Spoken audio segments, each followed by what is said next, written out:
দুই নাম্বার, ওয়ামান নাবিয়্যুক আতারিফু হাযা রাজুল, do you know this person, who is he? তুমি কি এই মানুষটাকে চেনো? তোমার কে হয়? যাদের মুখে, একটু দেখেন তো আমার দিকে, এটা আমার মুখে কি? এটা আসতে কেন? জোরে বলেন। একটু সত্য বলবেন, আমাকে খুশি করার জন্য মিথ্যা বলার কোনো প্রয়োজন নেই। আমি আসিফ হুজুর চাইলে আমার দাড়ি ক্লিন শেভ করতে পারতাম না? বলেন না, পারতাম না?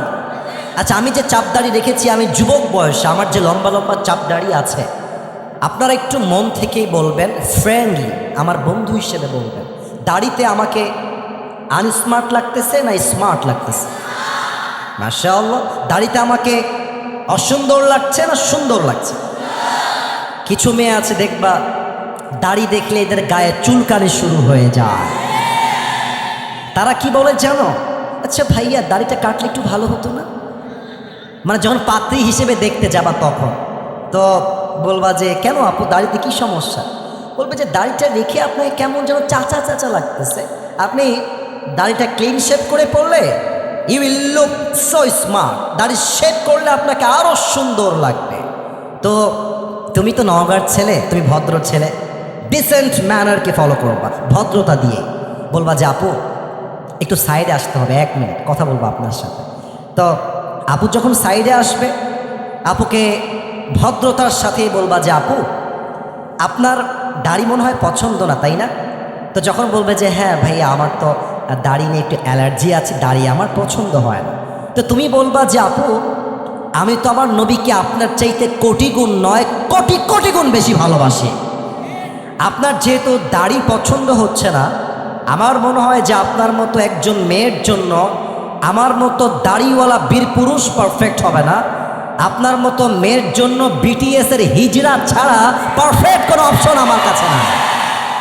যেই মেয়ে দাড়ির জন্য বিয়ে করতে চায় না, সে আমার বউ হওয়ার কোনো যোগ্যতাই তো রাখে না। নওগাঁর ভাড়া বলেন তো, আমার নবীর মুখে লম্বা লম্বা চাপ দাড়ি ছিল কি ছিল না? আমার নবীর মতো সুন্দর এই তল্লাতে দ্বিতীয় আর কেউ কি হতে পারে? চাঁদের চেয়ে সুন্দর তুমি, নবী আমার কামলিওয়ালা, দো জাহানের বাদশা তুমি, প্যারা নবী সাল্লে আলা, দো জাহানের বাদশা তুমি, প্যারা নবী সাল্লে আলা, চাঁদের চেয়ে সুন্দর তুমি, নবী আমার কামলিওয়ালা। সুবহানাল্লাহ পড়ো সবাই। 2 নাম্বার প্রশ্ন শেষ। 3 নাম্বার, এটা অহংকার নিয়ে বলবেন, গৌরব নিয়ে।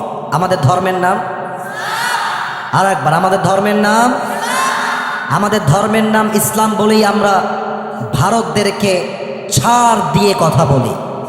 তাছাড়া ভারতের যে কুলাঙ্গার সাংবাদিকরা বলে বাংলাদেশ আর থাকবে না, না থাকবে না, চট্টগ্রাম আমরা নিয়ে নিব, ফেনী আমরা নিয়ে নিব।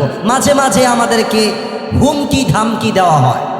আমি মাঝে মাঝে এটা ওপেনলি বলে থাকি, আমাদের চট্টগ্রাম নিতে হলে, আমাদের ফেনী নিতে হলে, আমাদের চাপাই নবাবগঞ্জ নিতে হলে আগে তো আসতে হবে বাংলাদেশে। না আসলে নিবা কেমন করে? আসো, আসো, খেলা হবে।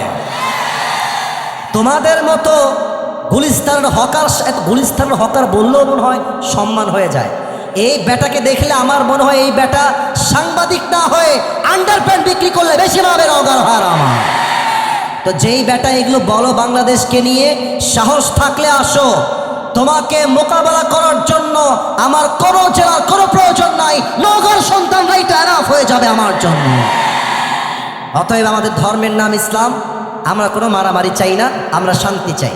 3টা প্রশ্ন শেষ। এবার আসবে 4 নাম্বার প্রশ্ন। ফেরেশতা বলবে, কি ব্যাপার, এতগুলো প্রশ্ন করলাম, আওয়াজ আসছে না? আওয়াজের সমস্যা হচ্ছে?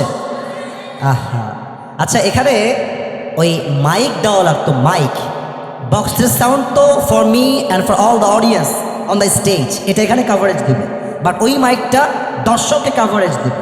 ওইটা তো দেখতে পাচ্ছি না, মাইক কি নাই আশেপাশে? আছে তো, ওটাকে বাড়ায় দাও, ইউটিলাইজ করো, আর একটু বাড়াও। এতবার বলা যায় না, বাড়ায় দাও। বুঝতে পারছি, বুঝতে পারছি, বাড়ায় দাও। আচ্ছা, সবাই তাকবীর দেন, নারায়ে তাকবীর। সবাই খুব বেশি নেই তো, এই জন্য আমি চাচ্ছি সাউন্ড ঠিক থাকলে আমরা সম্পূর্ণ তাফসীর কলিজার থেকে শ্রবণ করে